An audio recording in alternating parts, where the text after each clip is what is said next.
Hi friends, இன்னைக்கு கருப்பு கவுனி அரிசியில் இட்லி தான் செய்ய போகிறோம். அதுக்கு 2 கப் அளவுக்கு கருப்பு கவுனி அரிசி, 2 கப் அளவுக்கு இட்லி அரிசி எடுத்து தண்ணி சேர்த்து நல்லா 2-3 தடவை கழுவி எடுத்துக்கலாம். கழுவி எடுத்துட்டு 1 டீஸ்பூன் வெந்தயத்தை சேர்த்து தண்ணியை ஊற்றி 8 மணி நேரம் ஊற விட்டுறலாம்.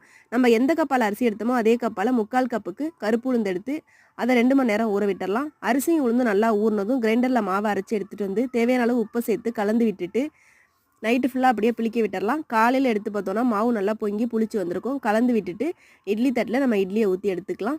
ரொம்பவும் சூப்பராகவும் டேஸ்ட்டாகவும் இருக்கும். அதே நேரத்தில் சத்துக்களும் அதிகமான இட்லி. இப்போ இட்லி பாத்திரத்தை சூடு பண்ணிவிட்டு நம்ம ஊற்றி வச்சுருக்க இட்லி தட்டை எடுத்து வச்சு மூடியை போட்டு ஒரு 15 நிமிஷம் வேக விட்டு எடுத்தோன்னா இட்லி ரெடி ஆகிடும். இது கூட தக்காளி சட்னி, கார சட்னி வச்சு சாப்பிடும்போது ரொம்பவே அருமையாக இருக்கும். இந்த வீடியோ உங்களுக்கு பிடிச்சிருந்தா லைக் பண்ணுங்கள். நன்றி, வணக்கம்.